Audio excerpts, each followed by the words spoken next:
সর্বপ্রশংসা একমাত্র আল্লাহর। আমি আল্লাহর নামে শুরু করছি। কিছু কথা আপনাদের মাঝে আমি বলবো, সেটা হলো পাপ বিষয়।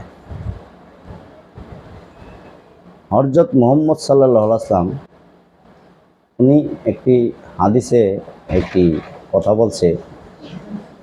বিষয়টা হইল, উনি বলতেছে যে সর্ব দেহের মধ্যে সর্ব অঙ্গের মানে পুরা মানব দেহের ভিতরে এক টুকরা মাংস আছে, সেই টুকরা মাংসটা যদি ভালো হয় তো সর্বঙ্গটাই ভালো, আর সেই টুকরা মাংসটা যদি খারাপ হয় তো সর্বঙ্গটাই খারাপ। সেটা হলো কি, যেটাকে বলা হয় কাল্ব, আরবিতে বলা হয় কাল্ব, আর বাংলাতে বলা হয় হৃদয়। যেখানে হৃদয়, মানুষের হৃদয়, সেইখানে এই টুকরা মাংসটা যদি ভালো হয় তো সর্বঙ্গটাই ভালো, আর যদি খারাপ হয় তাহলে সর্বঙ্গটাই খারাপ।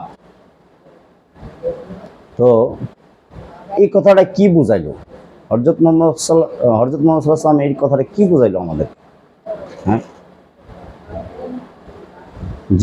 যেটা আমরা বাংলায় বলি কলিজা আর কি, সেই কলিজা,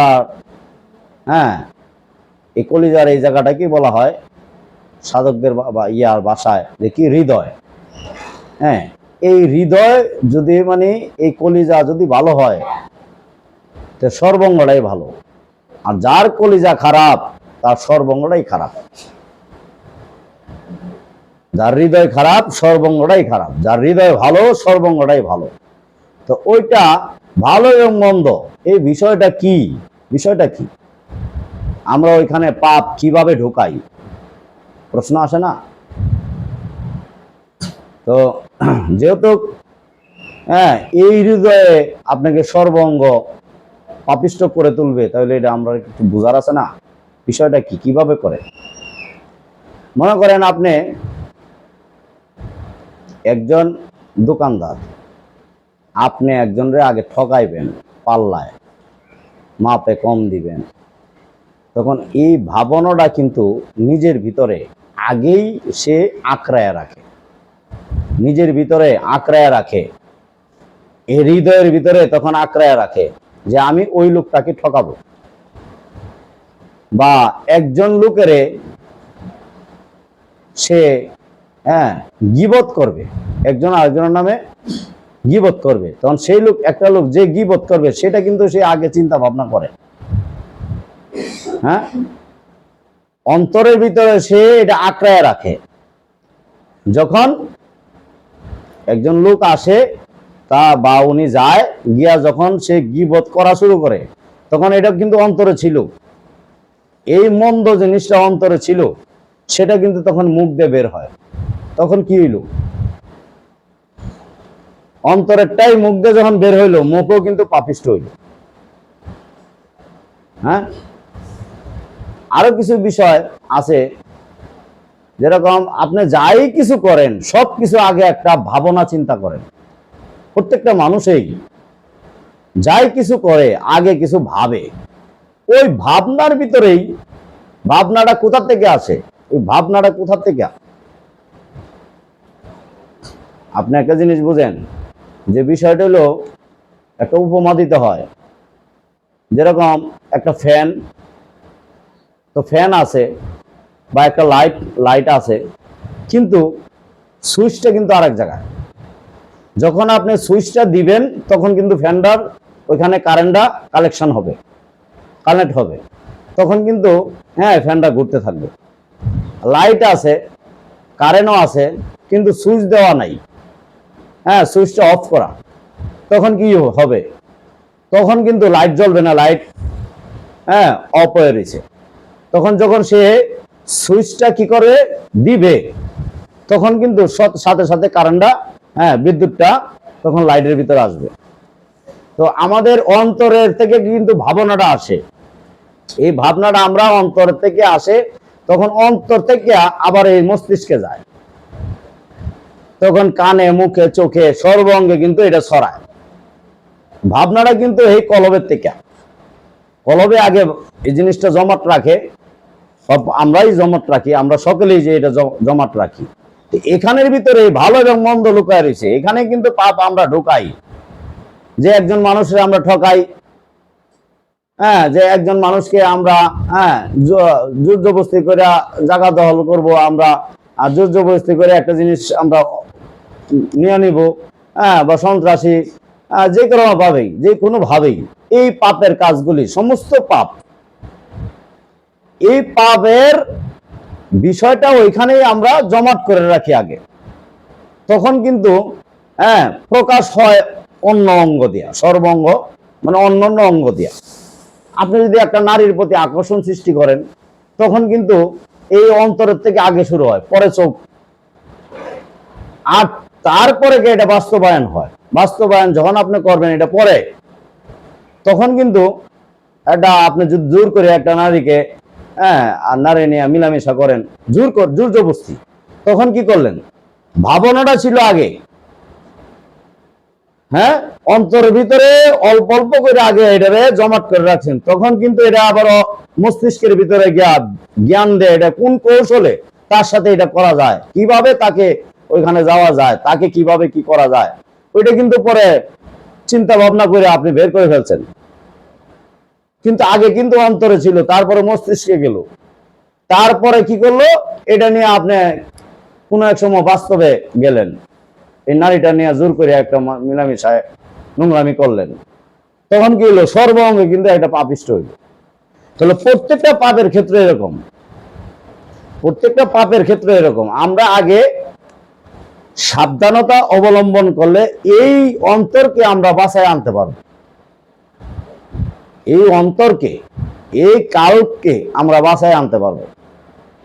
একটা বিষয় হলো, আপনি কাল্পের ভিতরে পাপ বিষয়টা আপনি ঢুকাইছেন, যে কোনো বিষয়ে পাপ, পাপ শুধু মিথ্যা কথা, বা একজন মানুষকে একজনের কাছে আপনি যাইবেন, গিয়ে একটা মিথ্যা কথা আপনি বলবেন, এটা কিন্তু ভাবনাটা ছিল আগেই, পরে গিয়ে আবার মুখ দিয়ে প্রকাশ করছেন। একজনরে আপনি গালিগালাজ করবেন, ভাবনাটা তো আগের থেকে তৈরি হয়েছে, তৈরি হওয়ার পরে মুখ দিয়ে প্রকাশ হয়েছে, তখন কিন্তু শুধু কলবের জন্য, এই ভাবনার জন্য মুখটা পাপিষ্ট হইল। তো এরকম চোখ, কান, নাক, মুখ, মস্তিষ্ক, এই যে দেখেন, শুধু কলবের থেকে, ভাবনার থেকে সর্বাঙ্গে এই পাপিষ্টের পরিণত হইল। এই কারণে বলতেছে হযরত মুহাম্মদ সাল্লাল্লাহু আলাইহি ওয়াসাল্লাম যে কি, দেহের মধ্যে এক টুকরা মাংস আছে, সেই টুকরা মাংসটা যদি ভালো হয় তো সর্বাঙ্গটাই ভালো। তাহলে আমরা কিভাবে ভালো করব?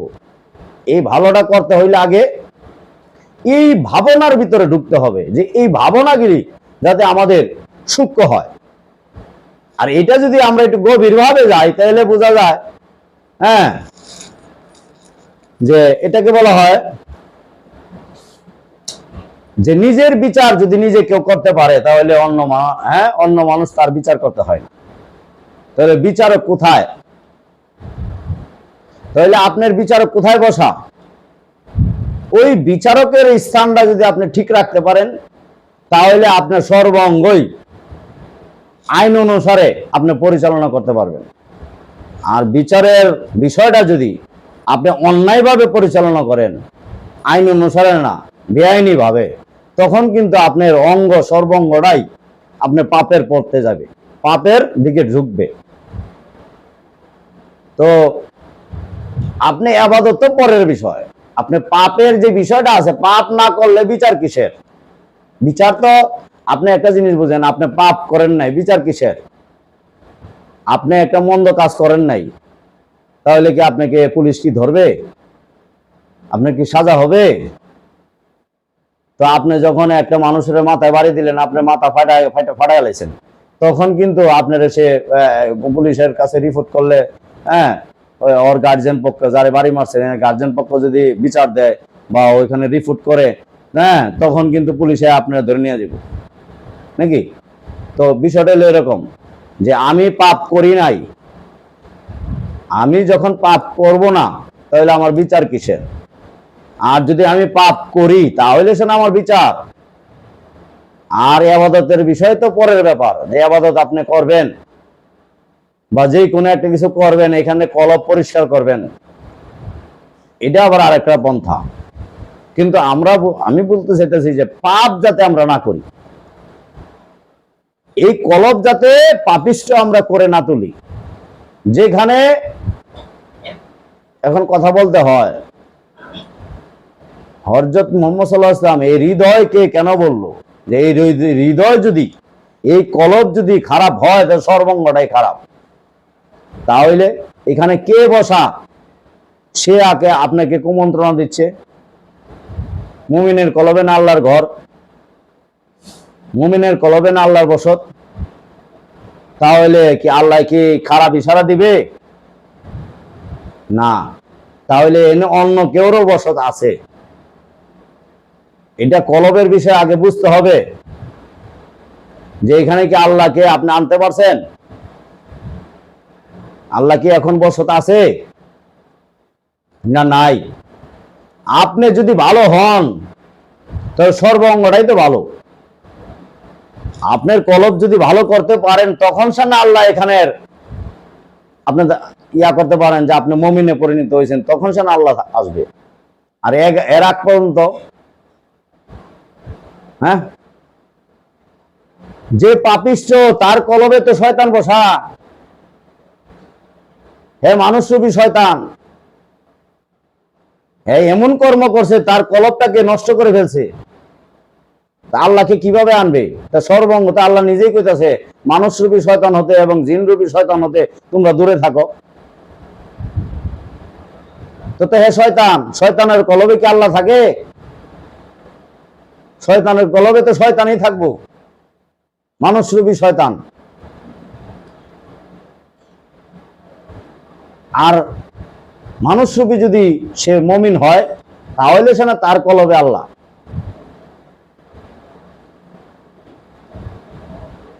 তো আমরা সকলে চাইব যে এই কলবটার ভিতরে যাতে আমাদের পাপ কর্ম, চিন্তা, ভাবনা এবং এই ভাবনাটা যাতে আমাদের স্থির থাকে সত্য পথে, সত্যের দিকে যাতে আগমন থাকে, অসত্য পথে যাতে আমরা এই ভাবনাকে পরিচালনা না করি। আমি এই কথা বলে আজকে আমি আপনাদের কাছ থেকে বিদায় নিলাম। আল্লাহ হাফেজ।